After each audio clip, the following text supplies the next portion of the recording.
So welcome everyone for the second session of the School of the Wisdom, focusing on Theosophy and Ecology, practical wisdom for living in the contemporary world. Before opening the session, I would like to remind you that at 5 p.m. there will be the main lecture with Mr. Siri M, focusing on the wisdom of the ancients. At 7:30 p.m., there will be a theosophical quiz with Pedro Oliveira here at the Adyar Theater. Please rise for the universal prayer. O hidden life, vibrant in every atom. O hidden light, shining in every creature. O hidden love, embracing all in oneness. May each who feels oneself one with thee know he is therefore one with every other.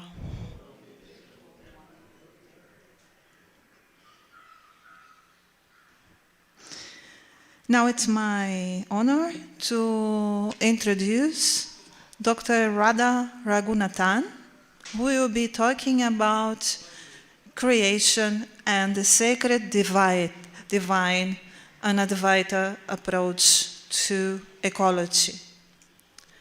Dr. Radha Raghunathan is an author, editor, critic, and independent researcher in manuscripts on Advaita Vedanta and the Advaita Vedanta.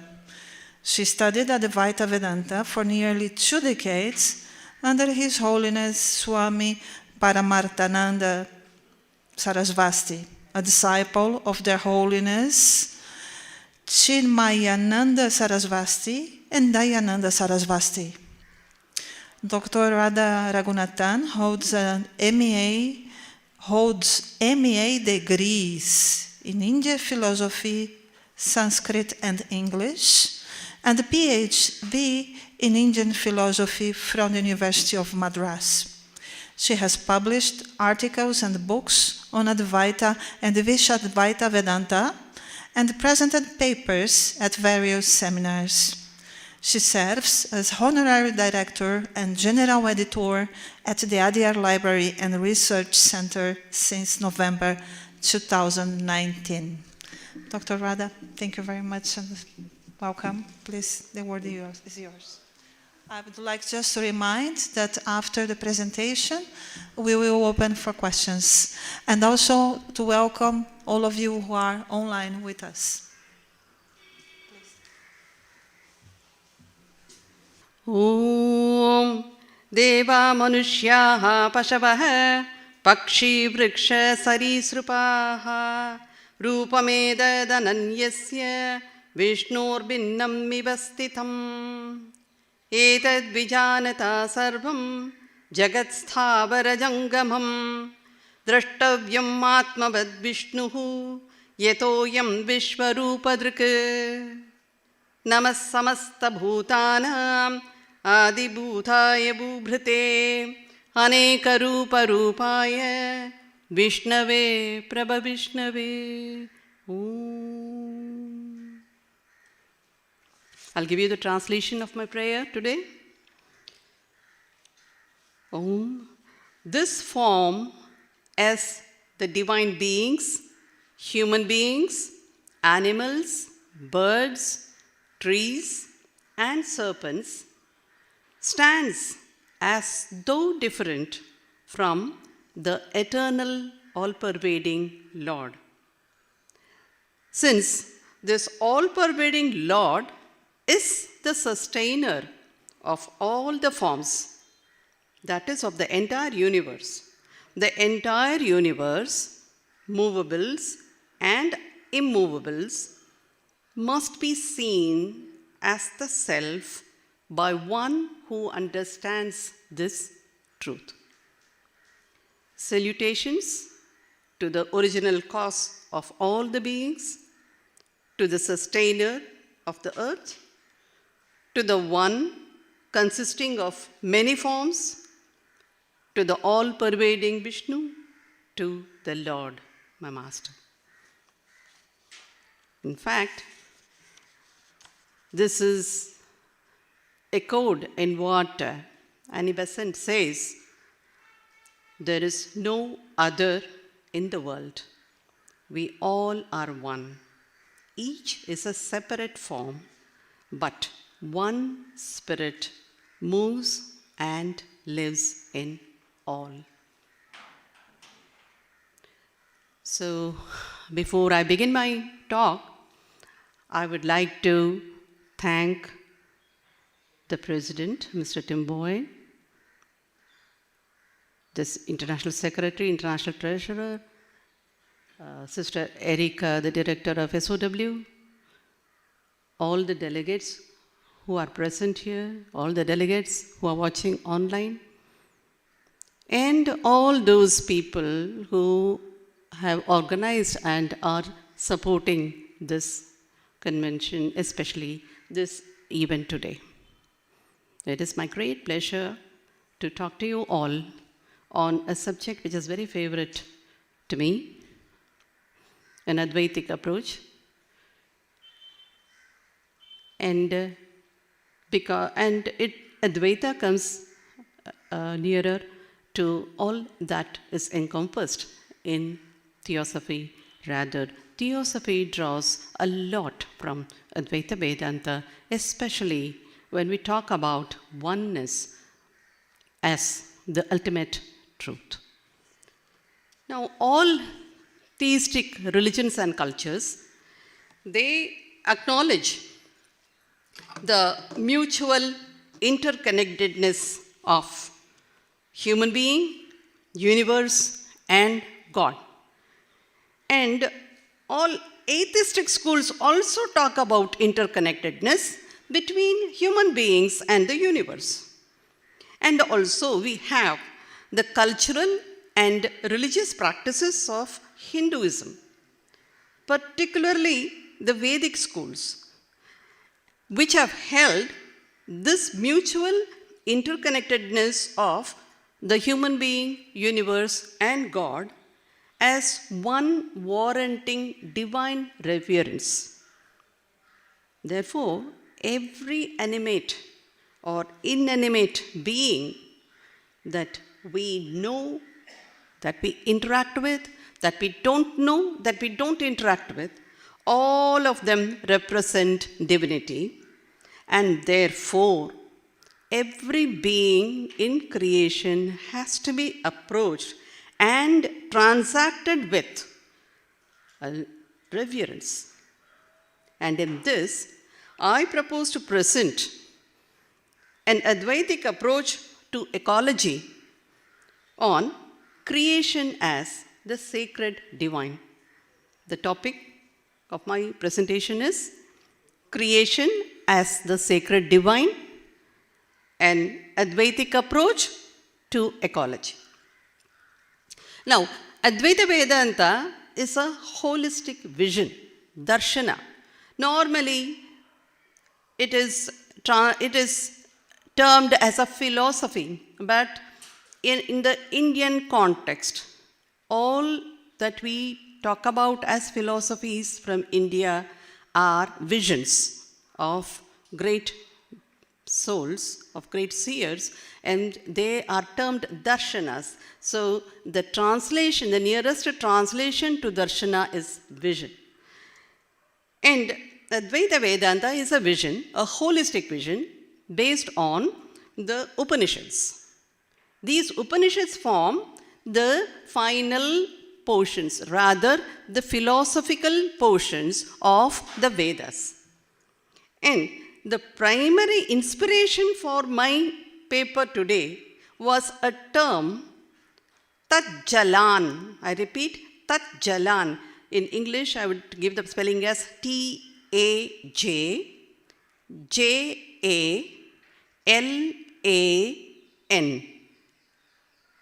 Tat Jalan, from Chandogya Upanishad, chapter 3, section 14, mantra 1.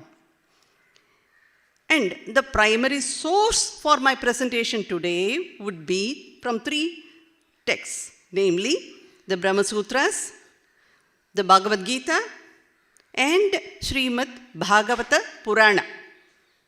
Interestingly and incidentally, I had not planned it, but it happened so.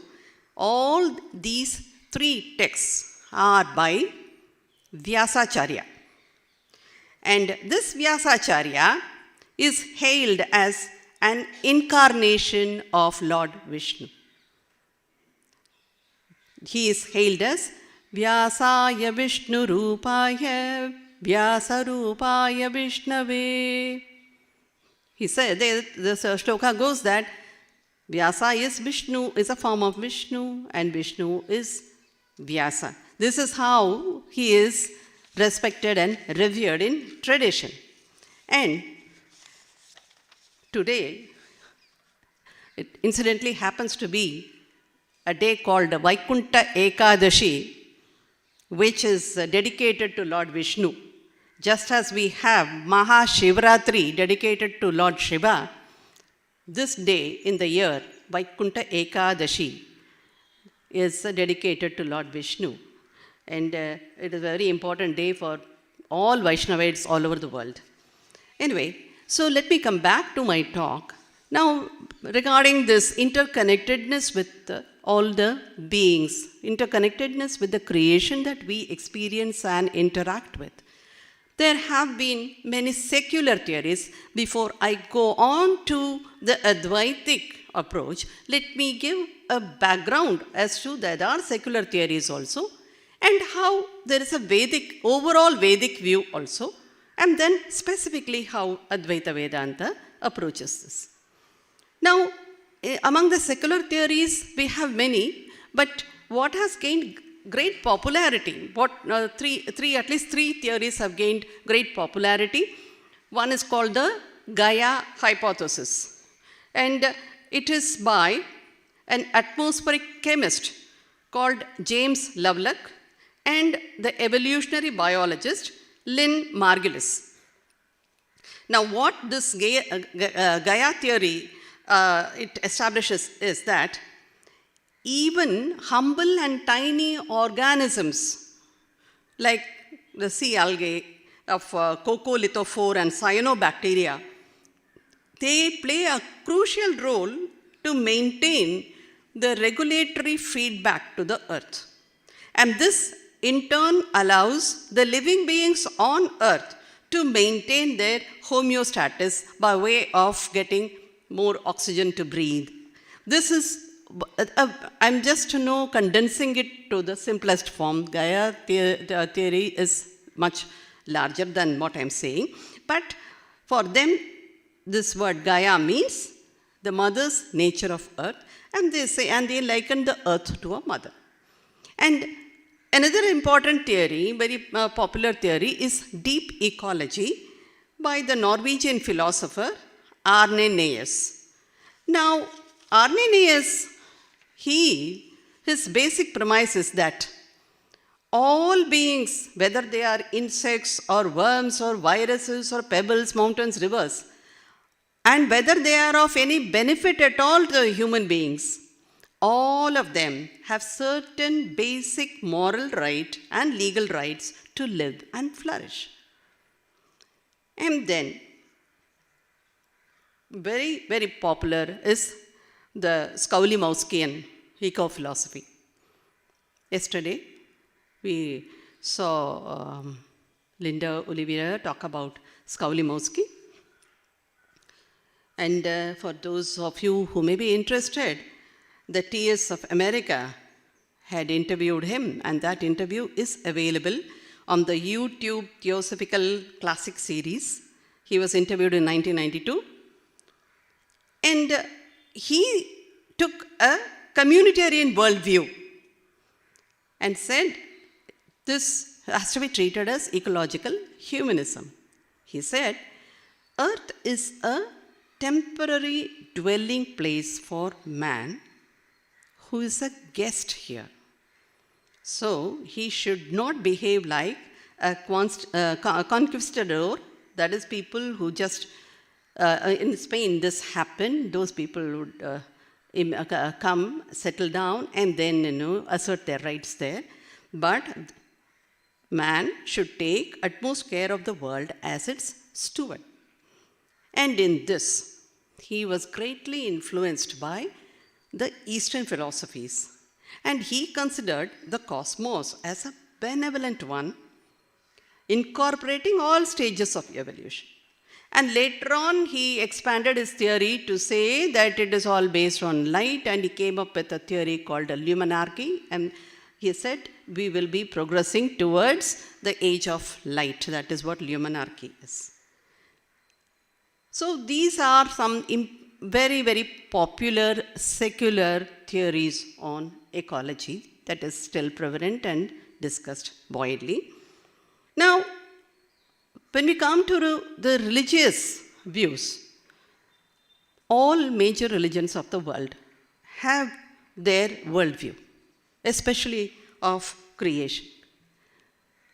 The most simplest thing that most of us had learnt when we were very, very small children is a very beautiful Anglican hymn by Cecil Francis Alexander, which goes as, all things bright and beautiful, all creatures great and small. It will go on very beautifully. It explains, it just talks about the beauty of everything that we see and we enjoy around us. What is conveyed through that is just appreciate the beauty of whatever is around you and revere them as God-given for the sake of human beings. And we have these creation narratives in Judaism, Christianity, Islam, everywhere. And the Indian theistic schools also, they give their theories of creation in the Vedas and particularly in the Upanishads. And other than the Vedas, there are scriptures called agamas, which are not Vedic in nature, which agamas. For example, we have the Shaiva agama, Shakta agama, and so on. And then we have the various Puranas, Itihasas, that is epics. All of them speak of creation, and all of them speak of creation as originating from the Creator. Now, how this equation is interpreted or presented is a different matter. So, in all these schools, they say the purpose of creation is for self-emancipation and the welfare of all. Now, in the Vedas, material pursuits are not prohibited altogether, but they are discouraged in favor of the larger good of one's own liberation and in the larger good of the whole society. So we see this in the Kathopanishad, that is choosing between the good and the better, choose the good, choose the better, that is Shreyas and Preyas. So we find that despite their differences in how these theistic schools present creation, the sense of divinity is conveyed in all of them, especially in their text called the scriptures.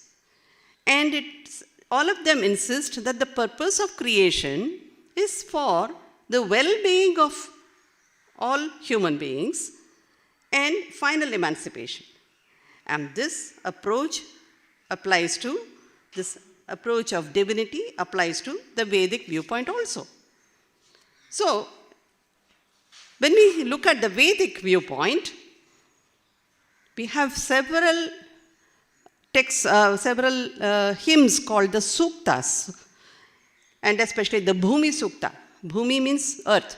It is a salutation to the Mother Earth, and it expresses the interdependence of the cosmological order and the essence of being, among other things. And in the Bhagavad Gita, Lord Krishna affirms This entire universe is pervaded by me. Now Lord Krishna is considered to be a Purna Avatara. Purna means complete. And we have such references about Lord Shiva also in Sri Rudram.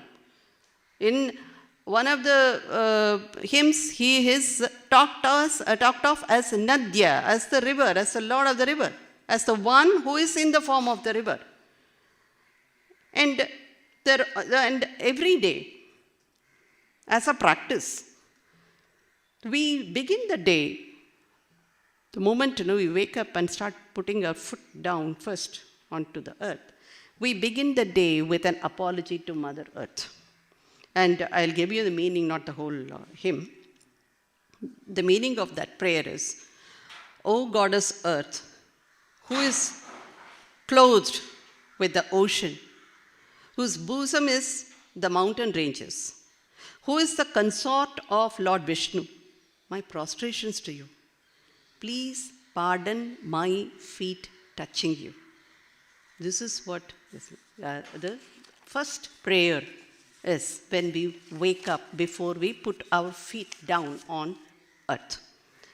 Similarly, a dip in any of the holy rivers like the Ganges or the Kaveri or Narmada is considered to wash away our sins. And therefore, we bear this in mind and we invoke all the holy rivers in the water that we take our bath in every day. And one such prayer is what? To O Ganga, Yamuna, Godavari, Saraswati, Narmada, Sindhu, Kaveri, may you all be present in this water, is what is our prayer is. Because we believe that all these waters, holy waters, will wash away our sins, even when we wash away the dirt from our body.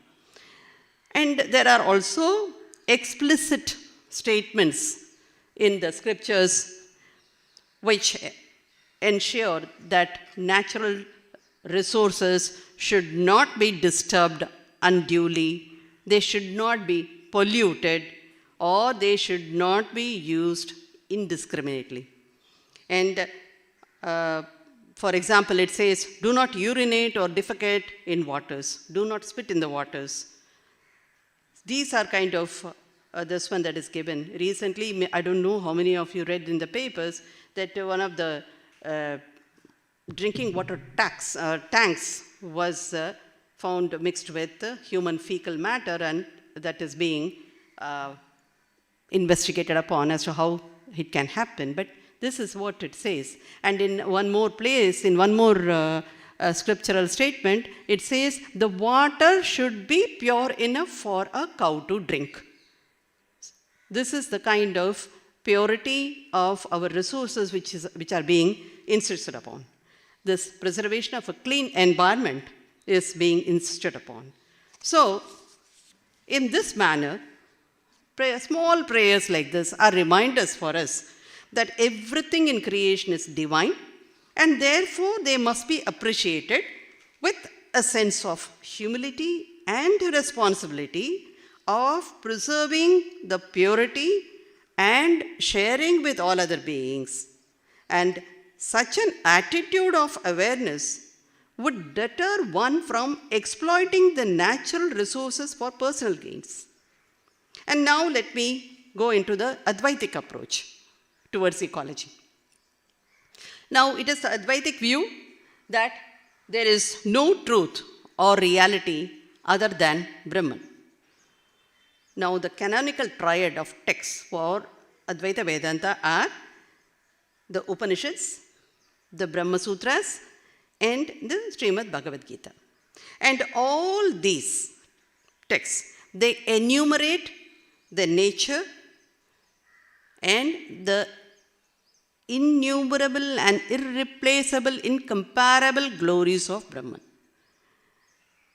And they cannot be exhausted in words. The glories, when we try to talk about them, cannot be exhausted through words. The Chandogya Upanishad, chapter 3, section 14, mantra 1, it implores us to meditate on creation as Brahman Tat Jalan. and therein is conveyed the sacredness of creation.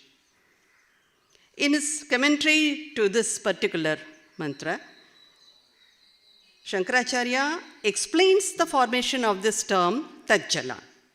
The word Tat Jalan, it is made up of the base words Tat meaning Brahman, Ja, La and An. And we shall see the expansion, the meanings of each one of them later. Lord Krishna, what he does is, in the Bhagavad Gita, he elucidates in several instances on what each of these component words convey. So,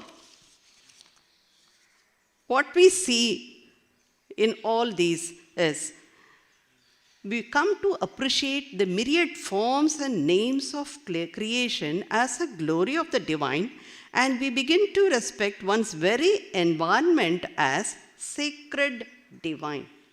Sacred divine because sacred means it is worthy of worship, and divine means godly, that which has come from God. And therefore, beginning with one's own environment, this creation deserves to be considered as God worthy of worship. And therefore, the Chandogya Upanishad 3.14.1, it states, meditate with calmness that all this is indeed Brahman, which is Tat Jalan. Sarvam kaluvidam Brahma Tat Jalan iti Shanta Upasita. What is this Tat Jalan, or what does it mean? And again we have to go back to Shankaracharya, and he has given the component roots as Tat, Ja, La, An. So there is another sub-commentator, Panoli, who expands it and tells us it is Tajjam cha, Tallam cha, Tad Anam cha, iti Tat Jalan. So he is saying it is made up of three important words. They are Tajjam, Tallam and Tadanam. What are these? The Tajjam, and Shankaracharya explains his word where? When he is talking about Brahma Sutra. In Brahma Sutra 1.2.1, under that commentary, there he gives the explanation of these three words, and he says, the word Tajjam, it means that from which everything originates. Tat and Tajjam means Jayate, that is Tasmin Jayate, that from which everything originates. And that into which everything resolves means Tallam, Liyate. Tasmin Liyate. And that in which everything exists, Tasmin Aniti. That is called Tadanam. So you see, everything originates from that Brahman, it exists in that Brahman, and it resolves back into that Brahman. And therefore, Chandogya Upanishad says, all this is indeed Brahman, which is Tat Jalan. Meditate on this calmly. And therefore, there are something very important for us, three important factors that we should be paying attention to from this statement. Everything in creation, or what we experience, from the minutest to the largest, from the most insignificant to the most significant, is Brahman. Everything originates from Brahman, exists in Brahman, and resolves in Brahman. And it is worth meditating on. Rather, one must meditate on these facts. Therefore, meditate on these aspects with a calm mind. And this is in chapter 6, he says everything is Brahman, but that is the highest reality. What about all this reality that we are dealing with? That is dealt with in chapter 7 of the same Chandogya Upanishad, where the Upanishad enumerates several things from the smallest to from the grossest to the subtlest, from the smallest to the biggest, and it calls that Brahman as Bhuman in that, because it is in relation to the reality that we are dealing with. And it says, worship on each of this, visualizing that particular thing to be Brahman. The gradation, in a graded manner, it talks about meditate on name, speech, mind, intelligence, the very contemplation that you're doing, understanding, strength, food, water, fire, space, memory, hope, and finally the life. Meditate on each of these aspects as Brahman, but these are only temporary steps for you to go up. These are only temporary substitutes for you to go up to see the sacredness of that highest reality. And in the Bhagavad Gita, when Lord Krishna says, I pervade this whole universe. So naturally we all wonder, so what do I meditate on? So thank God Arjuna asked that question for our sake. And the Lord also replies him. He says, oh sure, I will tell you, but my glories are infinite. So what should I do? I would do one thing.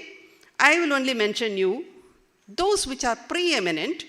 You start appreciating them to understand my glory. And there he says, in short, I am the self, seated in the hearts of all beings. I am the beginning, the middle, and also the end of all things. So when he says, I am the beginning, it is the Tajjam, that from which everything originates. When he says, I am the middle, it is that which sustains everything.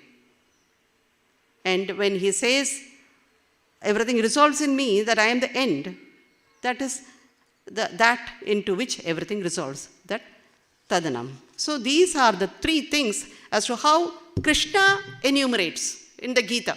We don't get that enumeration in the Chandogya Upanishad or in Brahma Sutra by Shankaracharya.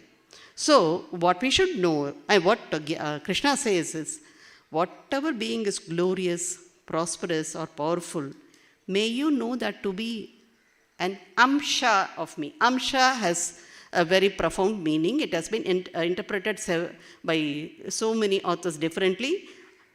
Literal translation of amsha means part.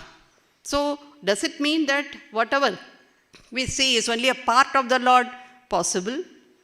But Anandagiri says, no, you look at it from an Advaitic point of view. We talk about everything as an appearance projected by Maya.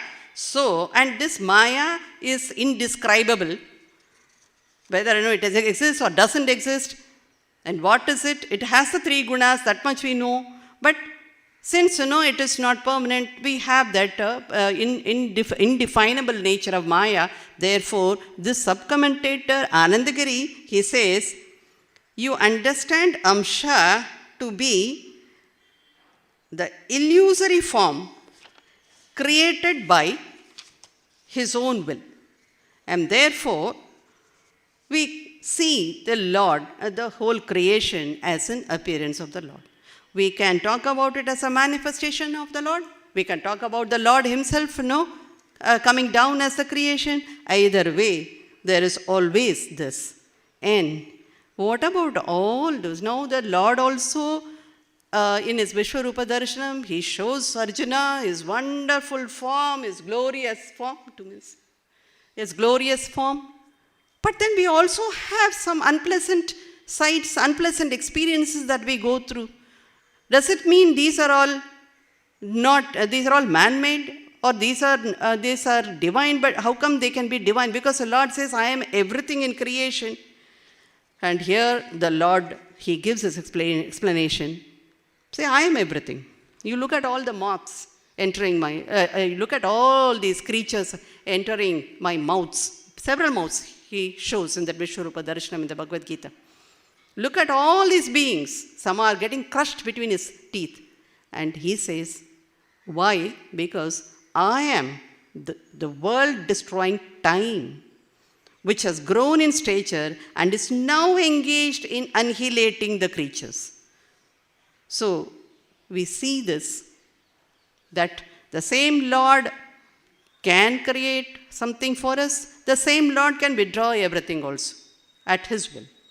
And we have in the Bhagavata Purana a wonderful episode between sage Narada and Sanat Kumara. Both of them are eminent sages. But there Narada approaches Sanat Kumara for self-knowledge, and he says, learn everything.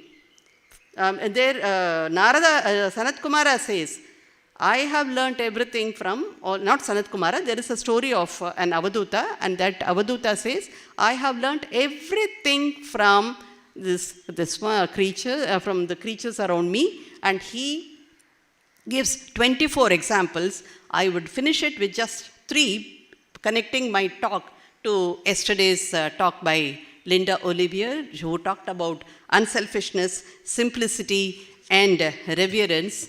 He gives the example of from the earth. I learned to strive unselfishly for the good of the others.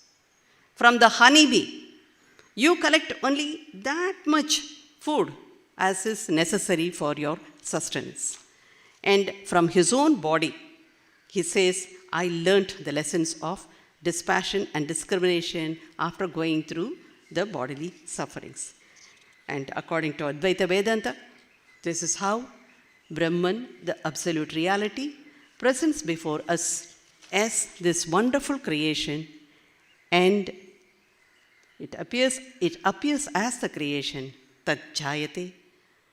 It sustains the creation, and it also everything resolves into the same Brahman, and therefore Chandogya Upanishad 3:14:1 asks us to meditate upon everything in creation as the sacred divine Brahman. Thank you, one and all.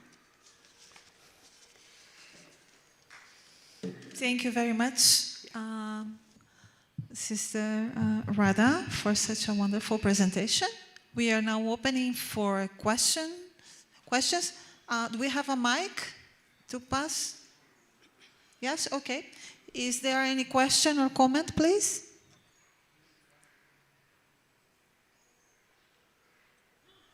Yes.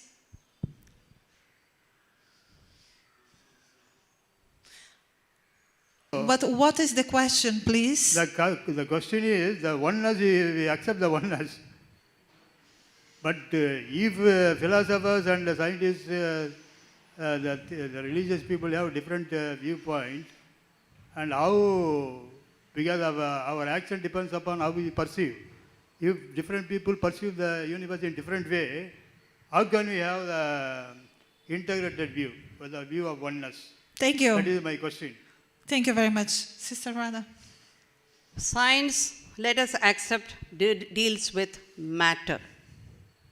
Religion deals with God. This is the first thing we should be very clear about. And philosophy can deal with anything. It can deal with science, it can deal with God also, and it can combine both also. And here, what I talked about was something called Vedanta, which we say is darshana. It's a holistic vision. That means it takes into consideration everything in its purview. And it is not a fragmented vision of anything. Also, when we talk about life, generally the word used is prana. That prana has been explained differently in different stages, and that can be the physical breathing and physical airs that we are talking about, or at the highest stage we talk about, in the Upanishadic term, we talk about consciousness. Consciousness not as I am conscious of this, but the all-pervading consciousness which is always there in its original form and in its pure form. So when we take that into consideration, that existence, consciousness, bliss is what Brahman is defined as, Sat, Chit, Ananda. That can be either, all acharyas and philosophers, they can take different views as to how it manifests itself, or it appears, or it transforms itself into all that we are experiencing as His creation. Whether God transforms completely as His creation, or God just manifests as a creation, so God just remains and this manifestation is only one part of God. Or God appears as this universe. God is untouched by whatever is happening here. That is also another interpretation of that according to our Indian traditions. Thank you. Is there, please? I think the mic is open. You can speak. Yeah. Okay. Thank you. No, the mic, yeah. Yes. No. Thank you indeed Thank you. for this wonderful lecture. Thank you. It's only a short lecture of about half an hour, and you gave us glimpses of this ancient wisdom of Vedanta. Yes. We have to go home and do a lot of study of Yes. Vedanta, I think. Yes. I want also to, since all these seminars or lectures are about ecology, I want to explain the origin and what ecology means, because that is originally from the Greek word ekologia. Yeah. Now, what is ecologia? We have all this ecologia, theologia, and so on. This means science of the ecos. Ecos is our house. Oh, yes. But which house? The house with the kitchen and the living room? No. Our Earth, Earth. our planet is our ecos. So, ecologia really is the science, the way to get to know our home, which is our Earth, our living planet. Yeah. Thank you again. Thank you very much. That's a wonderful input that would benefit all of us here. Thank you.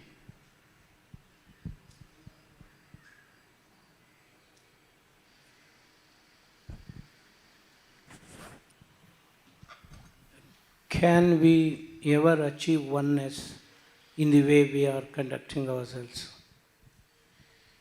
Can we ever achieve oneness in the way we are conducting ourselves?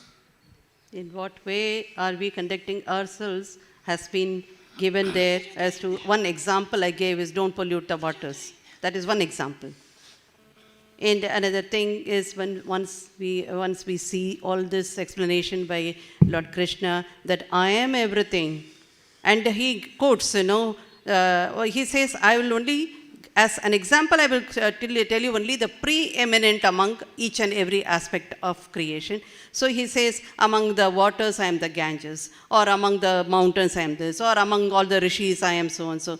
And so he goes on and on and on. That means these are pointers for us to follow as role models. And very clearly, when Lord Krishna, because he is a Purna Avatara, when he says that I am all pervading, I pervade each and everything. I am inside them and outside them, and I am in between them, and I am always eternal. That means that feeling of reverence and sacredness comes to us automatically. That is why in the Indian culture, we have this practice of before entering a water body, especially before entering a river, we don't put a foot first.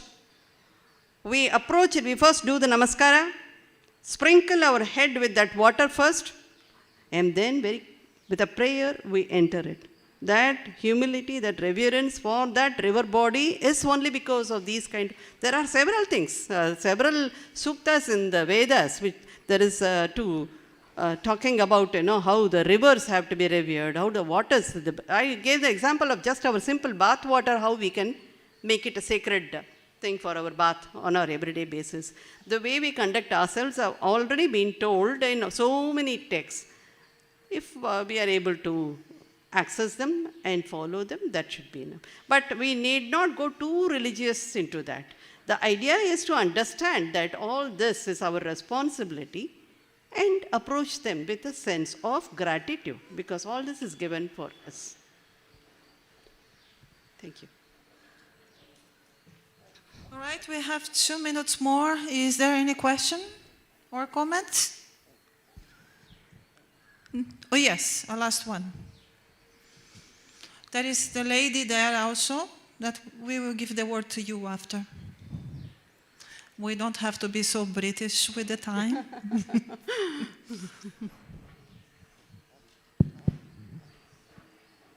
Thank you so much, Madam, for your excellent explanation of Vedas Thank you. and the unity of all life called oneness.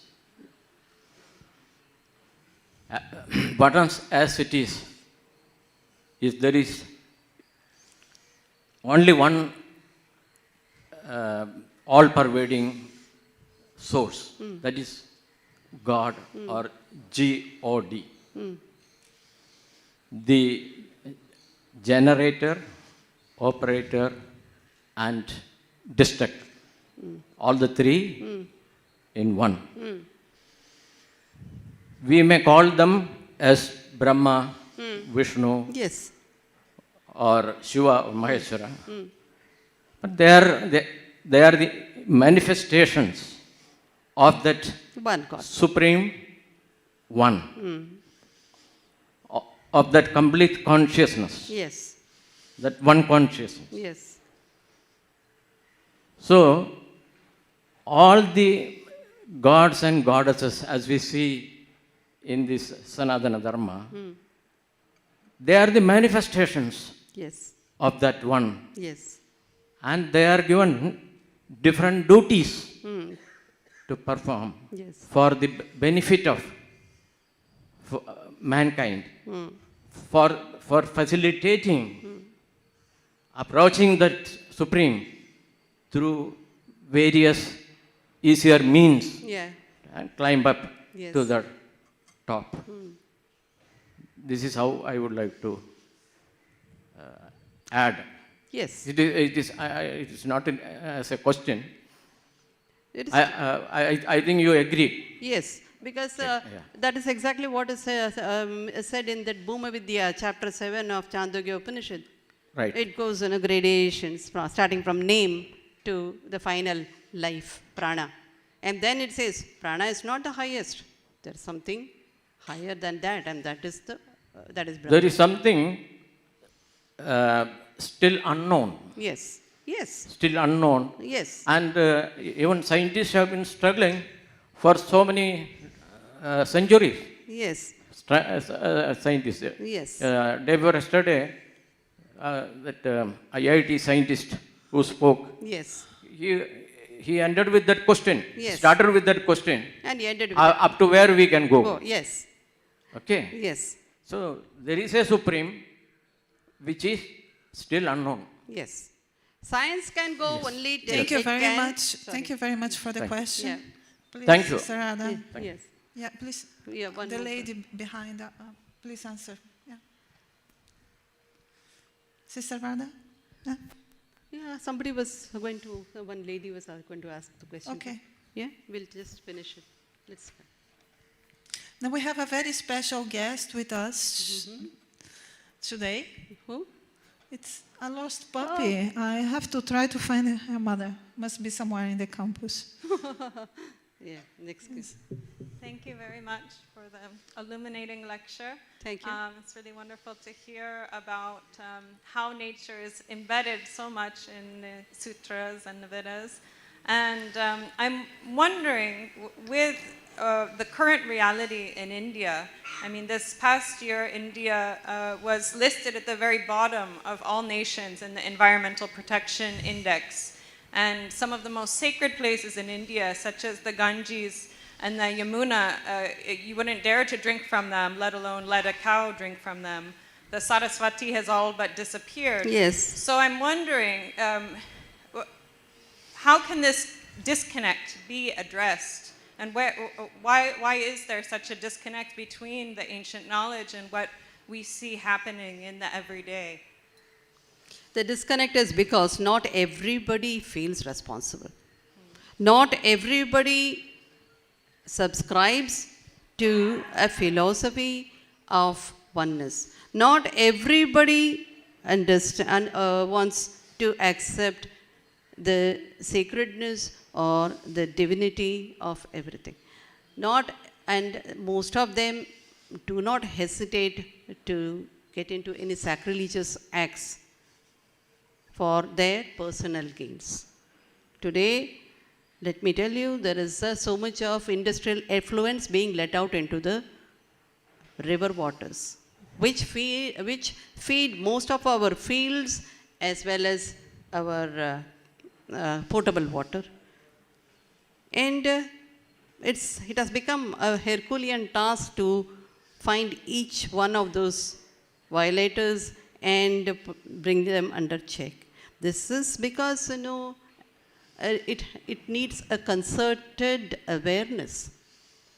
And that awareness is happening in places in a small way, like we are doing now, talking about ecology here.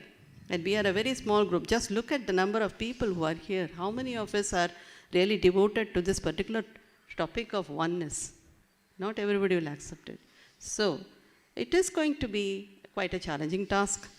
And as and when people get affected, that person will not then start making changes. Like now we have started something called the rainwater harvesting. Let us, not let all the water, this one, because now we are facing this water shortage severely in, at least in Chennai and other places. So it has become mandatory that each one of us, each household must trap the rainwater into its own ground to keep the groundwater levels and to reduce the salinity of the groundwater.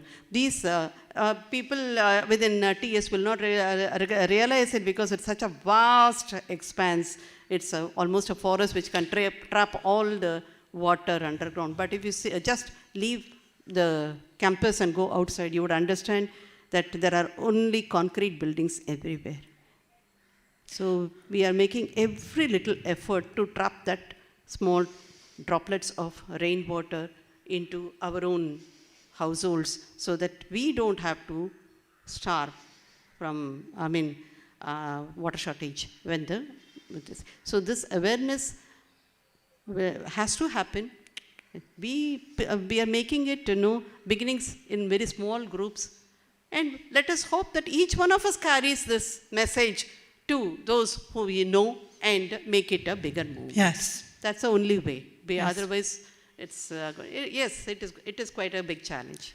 Yes, thank you very much, Sister Radha, for such an inspirational presentation on ecology from an Advaita point of view. Thank you for all of you here today.